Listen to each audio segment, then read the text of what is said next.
Well, good evening, everybody, and thank you for coming tonight to this program of the Saratoga Springs History Museum.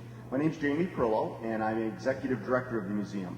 This is part of the Alfred Z. Solomon Charitable Trust Program Series, and the Trust sponsors and has sponsored for a number of years this program series and many of the temporary and long-term exhibitions that we hold upstairs in the History Museum. The museum is actually mostly in the upstairs of this building and contains a number of exhibitions about the history of the city of Saratoga Springs. So if you've never visited there, I encourage you on an afternoon, as we're open almost every day, except for Monday and Tuesday, to come back, visit the museum, and it's a walk through the history of the city of Saratoga Springs. I also want to take a second to thank the Bachelor Mansion and also Saratoga Eagle Distributing as being sponsors of the program series this year as well. And thank the board. I'd like to also thank my board of trustees that are led by President Bob Bullock. My board is our board is an incredibly hardworking board. Many of the board members are here tonight working our membership tables, reading as you come in, and I'm very proud to have a board that works that closely for the museum and works as a partner with me. And the last thing I really want to thank are all you here that are members. As we've asked many of you to become members who aren't, who just came in. But the membership is the heart and soul of this organization. You come to our programs, you come to our events, you sponsor our events, and contribute your knowledge of Saratoga Springs history to the museum. So to you, I thank you, and if you're not a member, I do strongly encourage you to become one because it is well worth your while. We've got another outstanding turnout tonight. I'd say probably 150 people here in the room. We almost never go below 100 now with programs in the Alfred Z. Solomon Charitable Program Series. And thank you very much for coming out to attend. Our next program is going to be Wednesday, the 28th of this month. It's going to be right here in this room, and Ann Cathcart, who is curator at Chesterwood, the studio of Daniel Chester French, is going to be here to give a lecture on French and also the Spirit of Life, which is the statue right here in Congress Park, which he designed and was placed here in 1915. But tonight, we're here for a program about the Walworth family. I first met our speaker, Geoffrey O'Brien, I think in 2005 or 2006, when he came here to research the Walworth family. We have many researchers come here to visit the Sweeney archives. And out of all the researchers that come here, most of them are really here to research about the Walworth family. So it's a very popular topic, and sometimes when a researcher comes in, we don't always think a lot about what they're here for. When we first met, I did not realize how important his research was going to be to this museum. Geoffrey researched here with the assistance of our archivist, Doris Lamont, and also Walworth trustee, Connie Carroll. He toiled hours over letters, clippings, and journals, and the result was the acclaim The Fall of the House of Walworth. This outstanding literary work has brought hundreds, if not thousands, of visitors to this museum that otherwise never would have visited here. Geoffrey O'Brien is an acclaimed American poet, editor, book and film critic, cultural historian, and he currently serves as the editor-in-chief for the Library of America. His other works include Dreamtime, chapters from the 60s, The Times Square Story, Sonata for Jukebox, Pop Music, Memory, and Imagine Life, and other published works as well. He's the winner of the 1988 Foundation Writing Award and the 1994 finalist of the National Book Critics Circle Award. The Fall of the House of Walworth has received rave reviews in the New York Times, the Chicago Tribune, and the Boston Globe. And we're excited to have him back here tonight to tell us a little bit more about the Walworth family and the Fall of the House of Walworth. So please help me welcome Geoffrey O'Brien.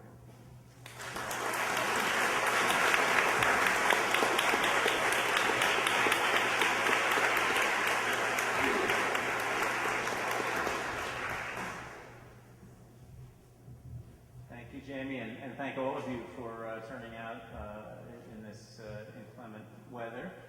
And I hope to tell you a few new things, actually, in addition to what's in my book. There is some late-breaking word on the Walworth family, which I will get to, from a long sealed file. And it's great to be here and to see so many familiar faces of people who helped so much in the researching of this book, which obviously could not exist without the Historical Society and the Walworth Memorial Museum, where so much of this story was, I don't want to say hidden, but it was not perhaps widely known. The brilliant writer Janet Malcolm, the author of such books as The Journalist and the Murderer and The Silent Woman, has written, "The truth is messy, incoherent, aimless, boring, absurd. The truth does not make a good story. That's why we have art." And in her recent book, Iphigenia in Forest Hills, an eyewitness account of a recent murder trial, she illustrates this idea by probing all of the narratives presented in the course of the proceedings by witnesses, by lawyers, by journalists, by relatives and other onlookers, and revealing them as fictions that invariably improve on raw reality by making it neater and more structured, by giving it a point. Reading Malcolm's book made me reflect once again about the process of writing this book, The Fall of the House of Walworth, and beyond that, about the eternal question of what exactly we're talking about when we try to differentiate between fiction and nonfiction. While I was working on the book, friends would ask me, "How is your novel coming along?" And I would tell them it's not a novel, it's nonfiction. And this was technically true. I didn't invent dialogue. Any flights of speculation were, I hope, carefully marked by the use of such invaluable words as apparently, evidently, seemingly, all of those great constructions. She must have felt as, and that sort of thing. But at the same time, it wasn't, in a sense, a novel for reasons that had to do both with my own intentions and with the nature of any kind of storytelling. I had always wanted to write a 19th century novel. I think ever since I first read a 19th century novel.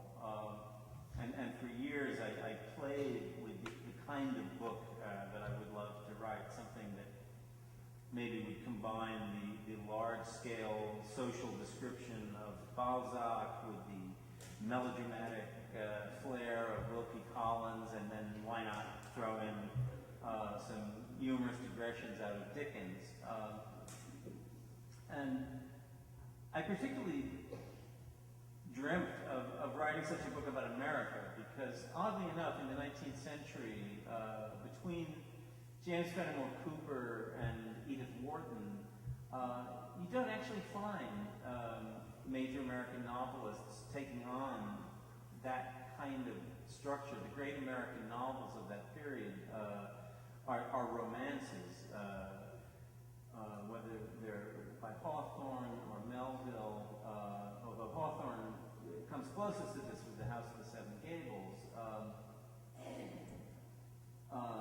and William Dean Howells to some extent, but you don't quite find an American Middlemarch or an American equivalent to Balzac's human comedy. But in any case, I realized after a while that I did not, in fact, have the capacity to write such a novel. And having made that determination, I decided to go ahead anyway. And my idea was to make a novel out of the materials of reality. And America in the 19th century was a perfect place for that. The 19th century was a period that gave us mass journalism, gave us the roots of modern bureaucracy, so the density of the written record lent itself to such a task. It was only a question of finding the right story. And then, of course, I walked in here and I found it, or it found me. I don't know which exactly. I do remember looking for the first time at the page from Frank Leslie's Illustrated News recounting the murder of Mansfield Tracy Walworth by his teenage son Frank. A page which is on display in the Walworth Memorial Museum. story seemed like a simple one, or at least that episode seemed like something that could be recounted in a fairly simple way. And just to summarize it,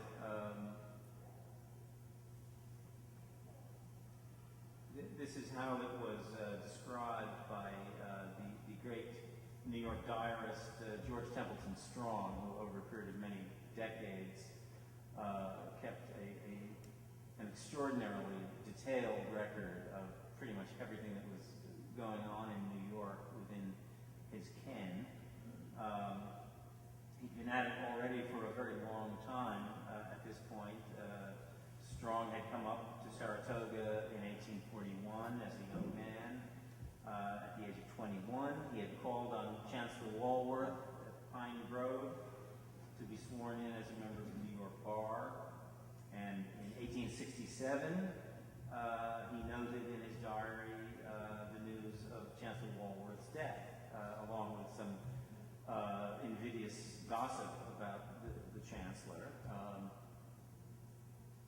And so in June 1873, along with some other matters of the day, he wrote, "Mansfield Walworth, son of the last of the Chancellors, and a kind of small litterateur who devoted himself to the concoction of dishwater little novels, received 4 revolver shots from his own son and was instantly killed. They had got into a hot discussion of some trouble between Walworth and his wife at Saratoga. The parricide, a boy of 19, went coolly to the nearest station house and gave himself up." Strong further noted, with considerable skepticism, that Frank had justified his act by stating that he thought his father was going to draw a pistol on him. Strong's own conclusion was pragmatic. "We shall have to make the carrying of concealed weapons a felony." And at just that moment, all over New York, this story was being repeated and amplified and enlarged by an army of journalists. The newspapers were, of course, the great medium of the time. Movies and television all wrapped together. And this story was made for the newspapers. It was about a distinguished family, Chancellor Walworth, who had died just a few years earlier, had been a man of national fame, great distinction. They were seemingly a very respectable family, although those in the know might well have heard some of the rumors about Mansfield Walworth and might even remember that during the Civil War he had been arrested on suspicion of spying for the Confederacy and confined for some months in the old Capitol prison in Washington, D.C., and then sat out the rest of the war under house arrest at his father's home in Saratoga. When Ellen Hardin Walworth, Frank's mother, came to New York, she would have found her life story, the story of her family, spread all over the pages of New York's newspapers. Ellen had never expected to enter a city in which the most intimate and horrific episodes of her life were splashed across newspaper headlines and hawked by miserable urchins on every street corner. Having successfully maintained a public silence for so long, confiding her troubles to no one outside a trusted circle, she was now exposed in the coarsest way imaginable. The failure of her marriage, the debaucheries and brutalities of her husband, the details of physical and mental assaults and indignities so revolting she would never willingly have made an open declaration of them. All this was the gossip of a city with no compunctions about wresting its quota of cheap entertainment out of her misfortunes. She had become a character in the sort of play she would not have seen fit to attend, the rankest Bowery blood and thunder. And so began this brief but inescapable public moment of the Walworths. Frank was put on trial in an astonishingly short period of time. Only a few weeks elapsed before the trial began. trial lasted only 2 weeks, but it became famous all over America as one of the great judicial dramas. There were, of course, many such dramas in those days because courtrooms were a great source of entertainment and a great source of material for those newspapers who announced coming trials in much the same way that forthcoming movies are publicized now, and when the trials were in process, would reprint full transcripts, or nearly so, of everything that went on, including the full texts of the very, very long legal orations. So once I got involved with this story, what seemed to be a simple story expanded enormously, as such stories have a way of doing, even though I tried to limit it to a relatively small number of characters. But each of those characters was rather singular, and what was, of course, so striking was that this family, which tried to present a united front to the world and which considered itself part of a very worthy class, in fact was fantastically divided, and each member of it lived in a kind of isolation. The Chancellor, who was more or less the founder of the glory of the Walworths, certainly in his own eyes.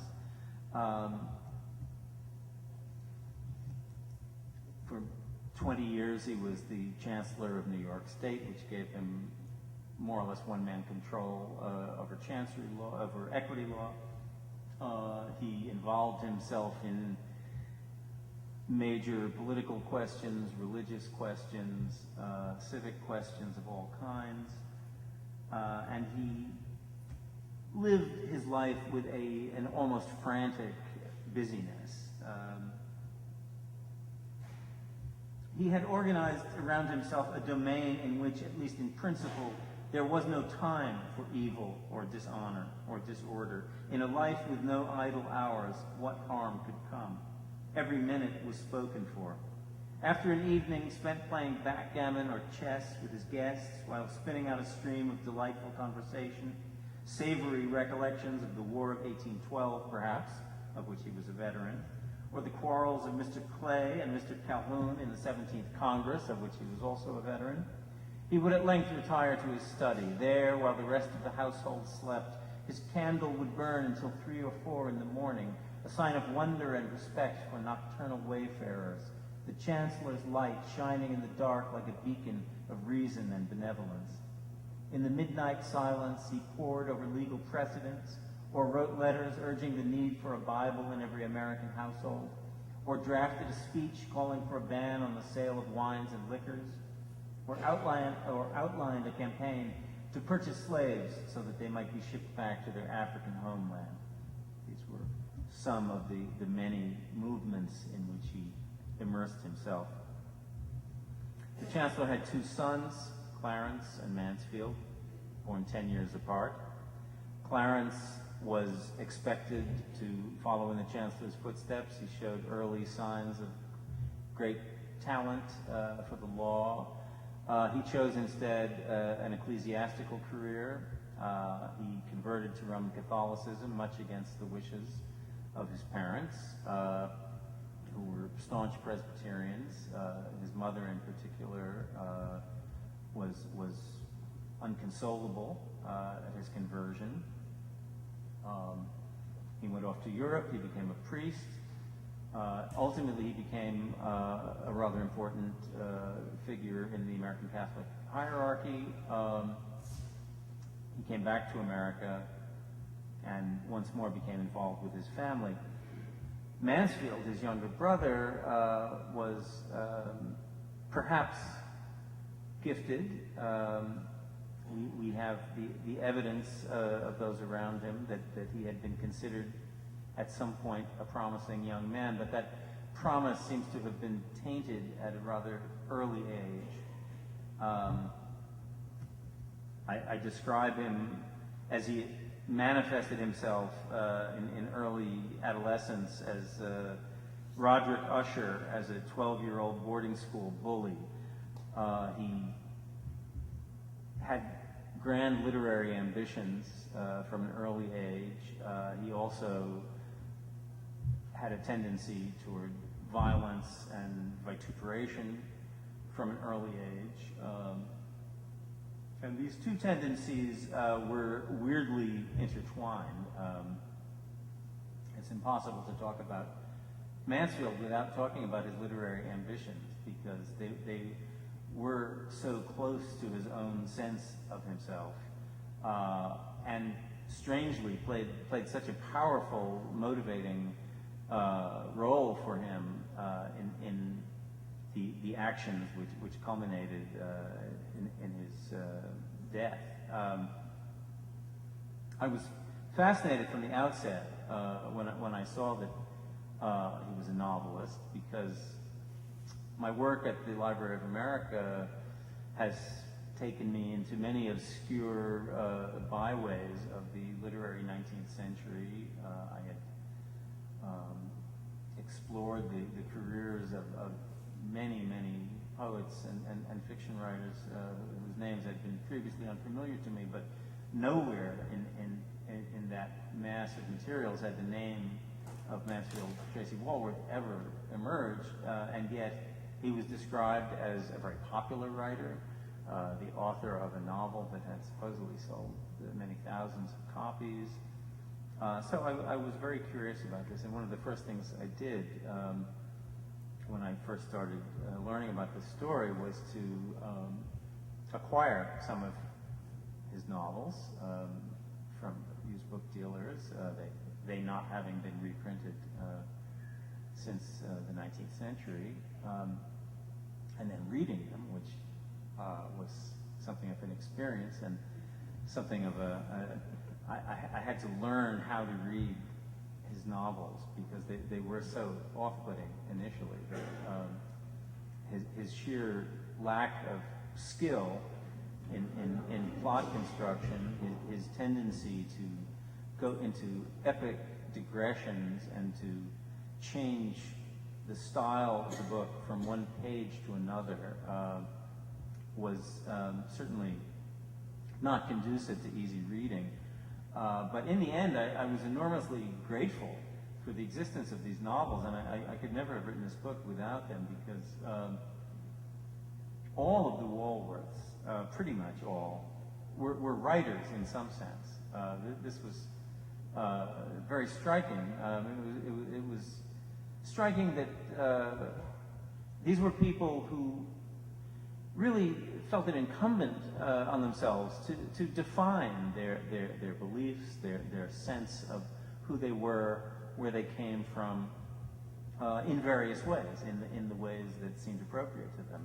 The Chancellor, in legal terms and in genealogical terms, because he devoted many years of his life to exhaustive genealogical researches into his own background.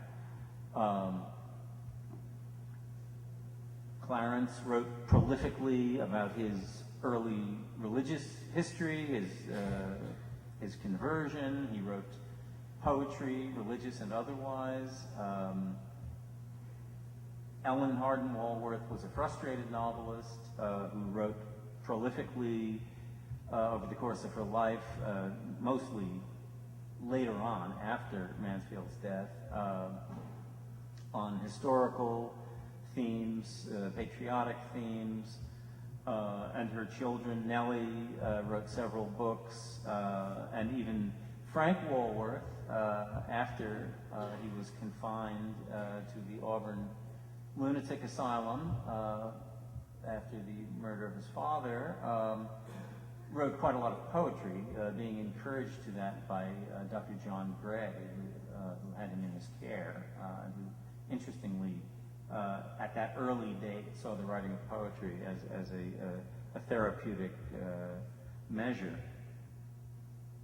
But of all of these, Mansfield and Ellen were the writers who stood out, and so much of this book really became a kind of contemplation of what went into their writing, because this was the only way I could really know who they were. Mansfield, well, I'll read you just to give you the outward flavor of the books and the genre niche that they belong to. They were novels whose opening paragraphs spoke of moaning winds and impenetrable gloom, bells tolling at midnight, ominously deserted metropolitan streets, cells in which unnamed prisoners were brutally punished. But their many hundreds of pages of plotted prose led only into strange impasses, spasmodic mood swings, hermetic interviews between people whose identities or intentions were never quite clear. They were mystery novels whose solutions were themselves mysteries. And when I began to look at them in chronological order, they really seemed to be an involuntary, progressive description of a mind coming apart and surrendering to its own very, very troubling obsessions. Ellen, on the other hand, outwardly wrote in very measured, rational ways, in very conventional ways. She was absolutely an upholder of the social order that she considered herself a representative of, whereas Mansfield saw himself as a kind of romantic rebel against that social order. But in her journals, Ellen revealed very different sides of herself. And it's in her journals that you can see a very harsh view of her world, quite at odds with the kind of views she might have expressed in the meetings of the kinds of clubs that she often was a founder of, and that she, or the Daughters of the American Revolution, of which she was a founder. Her journals show her struggling against despair and a sense of the absolute failure of her own family, of her marriage, and her despair over the fate of her children, not only Frank, the eldest, but of all of her children, all of whom had very troubled lives.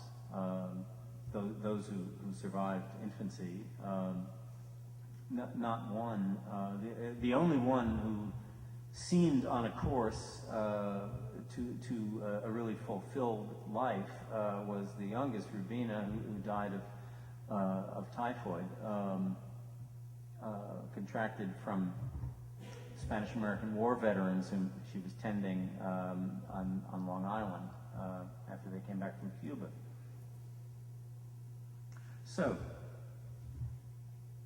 Mansfield and Ellen, and this was initially a love story, which also was strange to think about, because it ended about as badly as any human relationship could end, and it's hard to even grasp that this really was. When she first married, when her mother married into the Walworth family, Ellen was the teenage daughter of the Chancellor's second wife. And so Mansfield was her stepbrother, and they married almost immediately after. And their son was born. Their son Frank was born about a year after the Chancellor and his wife Sarah had a child who died in infancy. So this was a very close-knit thing, and one way to look at it is to see the family of Sarah Hardin, who married the Chancellor, and her daughter Ellen, and Ellen's younger brothers, who came from Kentucky and from what they saw as a rather heroic stock. Sarah had been married to John J. Hardin, who had been an associate of Abraham Lincoln and who had died heroically, we assume, in the Mexican War.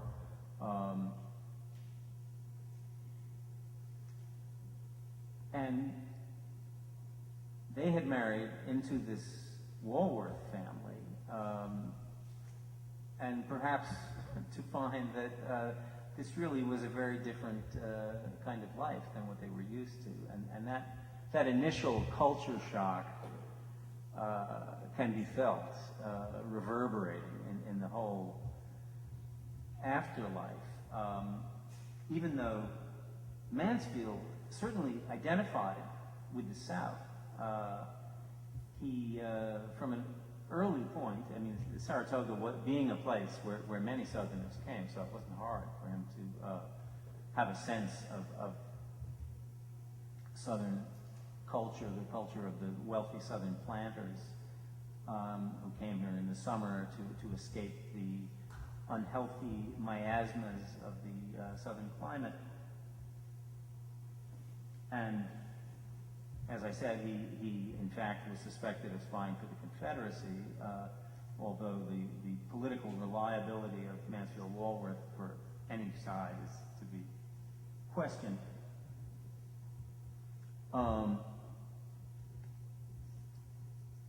For a long time, he had fancied himself a Southerner at heart, a cavalier, equally adept at lyrical flights and roguish mockery, disdainful above all of parsimonious and pettifogging northern ways.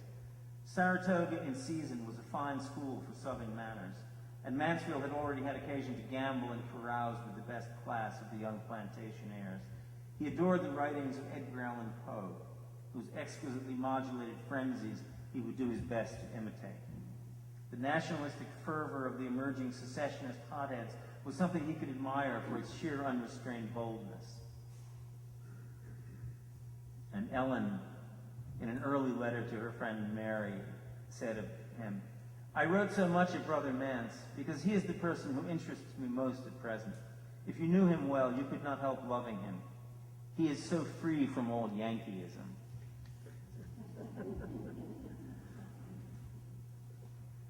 And Ellen would ultimately spend most of the Civil War in Kentucky, apart from Mansfield, who was cooling his heels in Saratoga, at least ostensibly. We don't actually know how close a watch was kept on him, and it seems highly unlikely that he actually stayed in Saratoga the whole time, since he much preferred going into New York and leading what we are led to assume was a rather debauched existence, and also to enjoy his budding fame as a novelist. He had already published one novel before the war, and then he cranked out a fairly steady stream of them,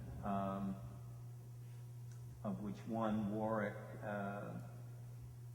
achieved some slight bestsellerdom. But there was, of course, another side to Mansfield, and when he and Ellen found themselves together, his behavior grew increasingly violent, threatening,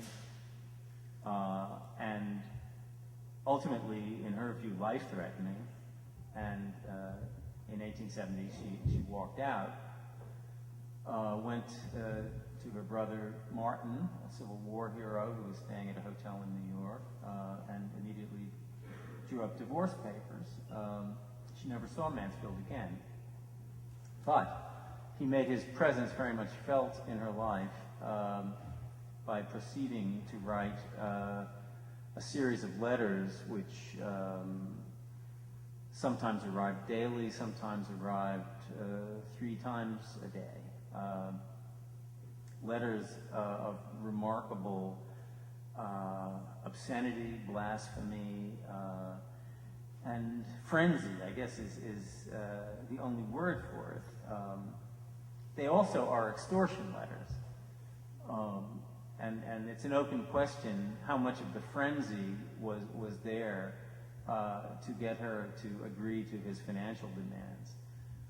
His father had placed his money in trust, his father who was well aware of Mansfield's bad habits and especially his habit of running up massive debts. And in order to protect Ellen and the children, he placed the money in trust with the older brother Clarence as trustee. Mansfield found this rather difficult to accept, and the letter writing campaign was, if you look at it one way, a tactic for scaring her into agreeing to his demands. Looked at another way, it was merely a further symptom of his mental decline. And these letters, it's curious, Mansfield wanted so much to be a great writer. He assumed that he was a great writer. But the only writing he ever did that actually had real-world consequences was this series of letters. They probably were the immediate cause of his death. It was the fact that Frank Walworth, who already was aware of the fact that his mother had been beaten and abused by Mansfield, began to intercept them, became intimately acquainted with their contents, and deeply frightened, not for his mother and for himself, because his life was also threatened in the letters. So when he went to New York in June 1873, it was in immediate response to Mansfield's latest letter. There had been a gap, and there had been the hope that perhaps he had been, Frank already having warned him to desist. Frank may have had the hope that had been effective, but then came another letter, just as threatening, just as mad as what had preceded it. And thereupon, he immediately went to New York. And the next morning, his father came to see him at the hotel at Frank's request, and the shots rang out. And it was those same letters that probably saved Frank's life, because when they were read aloud in the courtroom, up until that point, there had been a great deal of feeling against Frank in New York City. In Saratoga, there had been quite a lot of sympathy, because the family story was known here. In New York City, it was seen very, very differently as the story of an overprivileged teenager who thought that he could take the law into his own hands and expected to get off because of his family's prestige. So there was a lot of sentiment that he should be hanged, or to demonstrate that this was not the case.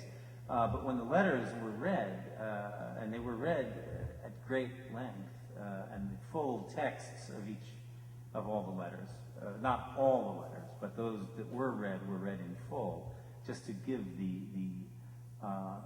flavor. Excerpts couldn't quite do it. And it's almost certainly that turned sentiment in his favor, as providing a sense that, well, here was this person who really was making life kind of impossible for everyone around him.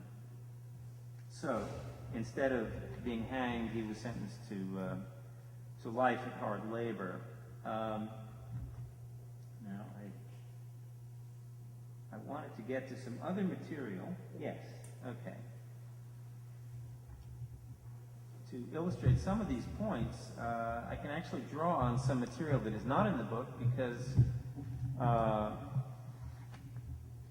only recently the clemency file, the gubernatorial clemency file, which was passed along from governor to governor until Frank was finally pardoned by Governor Lucius Robinson, which the file had been sealed for until just recently. And it's an extensive file, and it offers a few new glimpses, which we learned, for example, that Chancellor Walworth, in February 1867, he died in November of the same year, was writing to his friend James Lorimer Graham in New York, a lawyer who was also ostensibly a friend of Mansfield's, saying, "With grief and pain, I am compelled to make this communication in the strictest confidence and to ask your assistance in trying to save my dear son. I have for some time been aware that he was debasing himself, ruining his health, and wasting my money by vicious indulgences, while he supposed he was deceiving me and others. I have kept this to myself, not lisping a suspicion of it to anyone." And he goes on about all of the debts that he has paid. He, in fact, specifies the amounts of money. "I advanced his wife $2,000 toward paying off bills for the support of her family in Kentucky, paid out more than $5,000 for his debts. Last October, I gave him $50 and have sent him $437 since to pay his board," and on in that vein. "But he is the only child whose posterity will bear my name. And while I am determined to act firmly and decisively, I cannot forget that he is a beloved son, though an erring one." So he determines to force Mansfield either back to Saratoga or to Kentucky to stay with Ellen, but definitely to get him out of New York. And in the meantime, he asks Graham to look after him and to allow him to stay in Graham's home, presumably to keep an eye on him. So this is in February 1867. Now in May 1867, Mansfield is still in New York and writing a response to his father, which I'll give you a taste of this. He addresses him as Reuben H. Walworth. "My trunk and books have been seized for debt. I have had 2 strokes last night and this morning resembling paralysis. The worry and annoyance of the past few weeks about my debts and the abandonment of my literary pursuits have completely enervated me and broken me down. Nevertheless, I have today, through the assistance of friends, obtained the situation of assistant barkeeper of the Fifth Avenue Hotel with a salary of $600 a year. I can get board for $500. I shall therefore stay here and take a little room in the garret with no window in it. You have brought me to this degrading position through your obstinacy, endeavoring to put me in seclusion in Saratoga, with opportunities which promised me honor in literature and honor to yourself also. You have, for the sake of escaping the payment of a trifling few $100s, blasted all my hopes for the future. My education has been wasted. You have ruined and degraded me, and now I want to speak to you for the last time. If ever one member of my family mentions your name or receives 1 penny from you, I will whip them into silence and hatred of you. I want nothing from you hereafter but silence. You have ruined your son's ambition. Your ambition to leave Walworth after you I will frustrate completely. You will have to adopt them, and a just God will judge you." So this is really the first inkling of the obsession that will gradually emerge in a fuller form. And then in July, still 1867, he's still in New York. He's still at the Fifth Avenue Hotel. And he's writing to Ellen, but in a very different vein than he would later write to her. "My dear Nellie, I am perfectly crippled. I cannot even get money to pay my board bill, much less to travel, even if I were able. The doctor this morning gave me powerful medicine for vertigo and reeling sickness. Father says he will not send me a cent more of money while I stay in New York, and that I must come and live with him. It is making me worse, this worry, but I am helpless and can only say, pray for me. I wrote Father to send you some money. Did he do it? He wrote me that I had been wasting his money in vices which were ruining my character and health. What does he mean? I will not be trampled upon. I am too sick to write. My heart pains me intensely. God bless you, my poor Nellie, your mans. So then, cut to July 1871. This is after the divorce, and he's writing in this vein to Ellen. Sign those papers, goddamn you, or like a trampling demon I'll be upon you. Why do you prolong the agony? And now De La Plaine is dying. De La Plaine is his latest novel. De La Plaine is dying, goddamn you, for the want of $200, which you have needlessly made me pay to lawyers. And on and on. Curse you, curse you. In a critical moment for my book, that poor book wrought up in agony, you have again presented yourself as an obstacle to my success. This was at a moment, it should be noted, when he had beaten her so viciously that the child with whom she was pregnant was born with serious health problems, probably directly resulting from that, and had in the interim died. At the same time that he's writing, when he talks about that poor book wrought up in agony.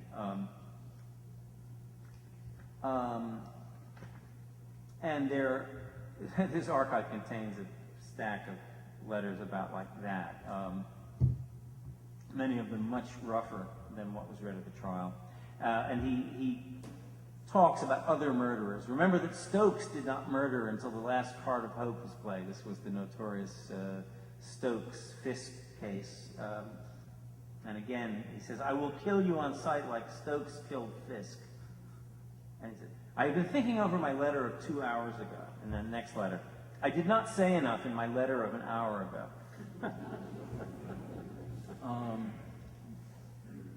4 years ago, I swore over my dead father's grave that if you begged me, a hard-working author, I would spatter your brains with a bullet. So I swear it again. The newspapers and public reports shows to you how earnestly I cling to authorship, book after book, toiling month after month in this brain agony of composition, then struggling with publishers to get them published. Then, when they fail pecuniarily and don't sell, buckling right down to hard work again and trying a new book. I am not making any money yet by my books. I gnash my teeth in rage that it is so. So, it goes on, it goes on, it goes on. He writes to her brother Martin, it has been my deliberate purpose to murder your sister ever since she tore me from the sweet faces of my young. This is the beginning of a rather long letter that goes on. Every night I think of murder. Every morning for nearly 2 years I have meditated murder. And he writes to his brother Clarence at great length. And he writes this letter about a month before Frank shoots him. I don't know that Frank probably was not aware that this letter had been written. Your instincts are low and puritanic and Harriet Beecher stoic. What O'Connor, and this is Mansfield getting literary, what O'Connor, the first gentleman and lawyer in America, now O'Connor, of course, would end up defending Frank Walworth in court and going on record as saying that Mansfield Walworth was one of the worst human beings he'd ever met. What O'Connor, the first gentleman and lawyer in America, says to me, how strange that with all their talent, the Beechers cannot be ladies and gentlemen. He was speaking of her dirty libel on Lord Byron. The civilized world has condemned her. A few Puritans like you applaud. And then he goes on, a Yankee can't be a gentleman or a Christian. You are about as capable of understanding a Southern gentleman and a Confederate officer as you are of comprehending the sublime character of Christ. Clarence Walworth, you are a thief. You belong to New England. No one can question their right to claim you. Licking the feet of those who are prosperous, trampling upon the unfortunate, I'll dance on all your graves yet. Well, that gives you just a few samples of Mansfield in full fury. But the Byron reference interested me, and I'll close with that only because Byron, when you think about it, this was what Mansfield aspired to be in his wildest fantasies. An aristocratic rebel with poetic genius and a magnetism that drew the attention of the world.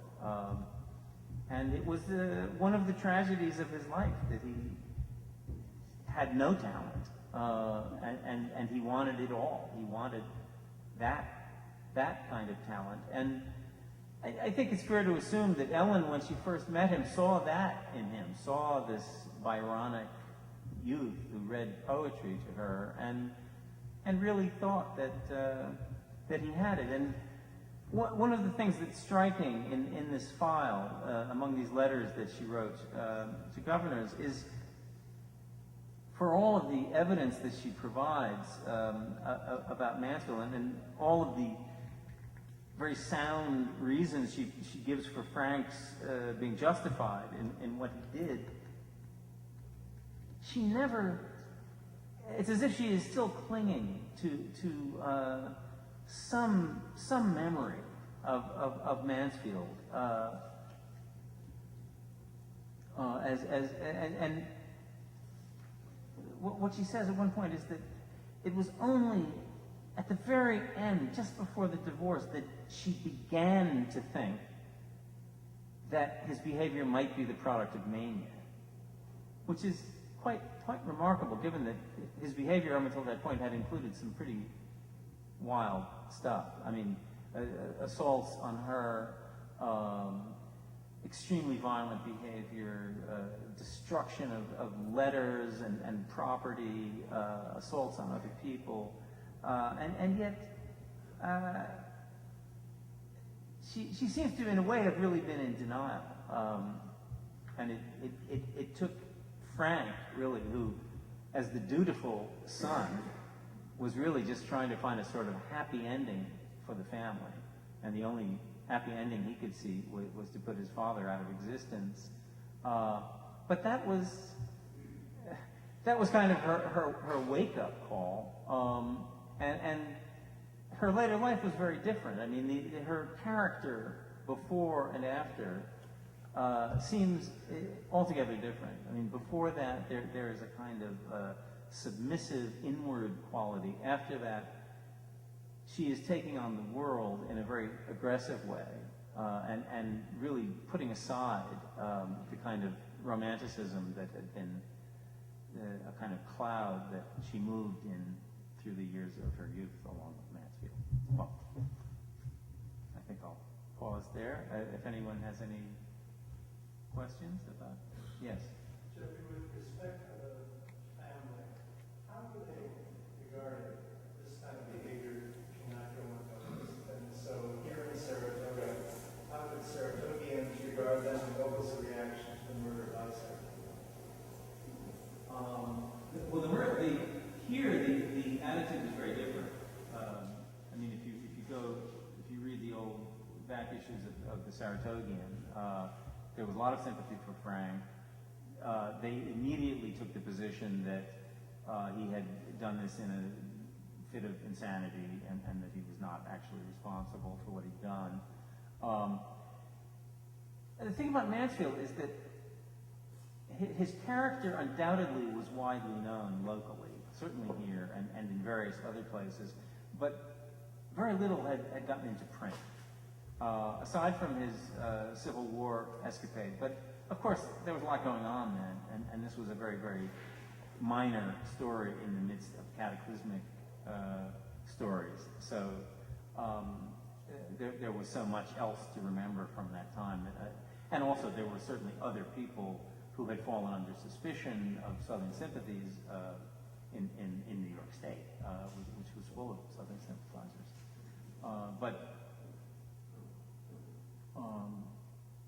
Yeah, the local feeling, I think, was quite strong for Frank, strong for Ellen, and I can only assume that Mansfield had not made himself well loved among his neighbors while he was here. Yes.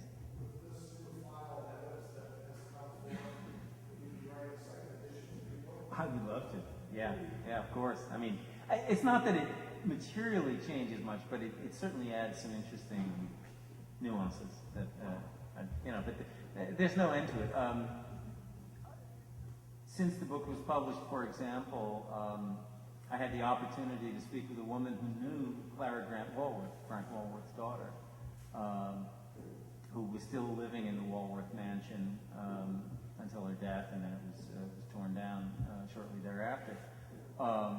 This woman, who's now in her late 80s, knew Clara in the 1940s and the early 50s, and relayed to me the anecdote that Frank Walworth met his bride, Corinne, whom he married after he was pardoned, in 1870 at Ulysses S. Grant's inaugural ball, something of which there had been no printed record. So that, you know, there's no end to the things that may eventually slip out if you keep digging. Anyone else? Yes. I was just wondering about the name Walworth. I haven't heard of it before. Do you know what the derivation was? Walworth, well, I mean, it was an old English line, and they were descended, much to their pride, from one William Walworth, who was Lord Mayor of London in the reign of Richard II, and who supposedly had struck down the rebel Wat Tyler during the Peasants' Revolt of, I forget which 14th century year. And they were keenly aware of genealogy. And Chancellor Walworth and his son Clarence both were genealogists. Clarence wrote a detailed genealogy of the Walworth family. The Chancellor wrote an immense genealogy of the Hyde family, which was his mother's family. So ancestry was very, very important to them, and the honor of the name. So that, I mean, that's one of the things that makes the story poignant from their point of view, because this was what they particularly treasured, and for the name to then become a byword for madness and parricide was not what they had in mind. Yes? How many siblings did Frank have? Well, let's see.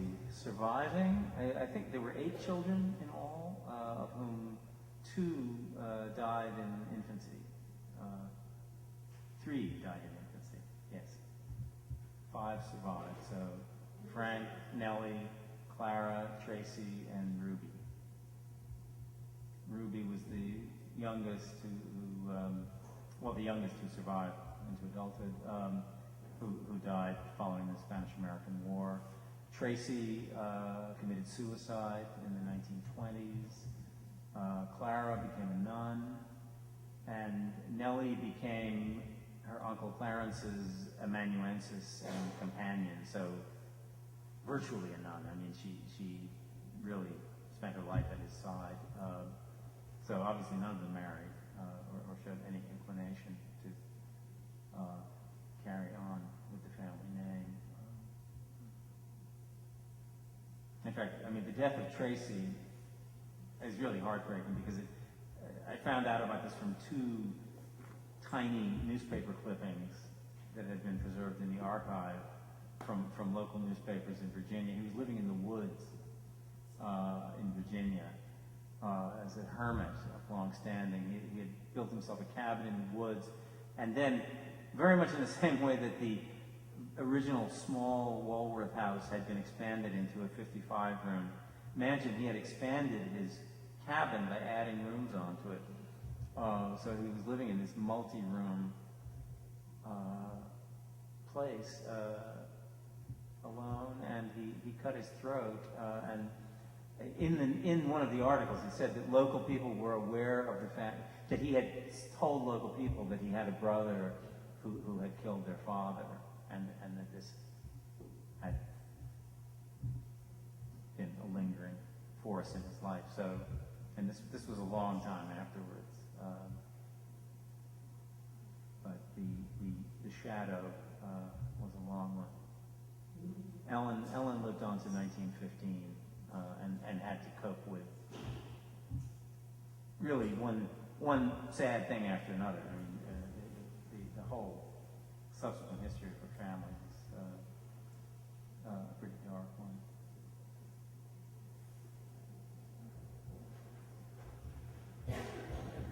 Okay, well, thanks very much.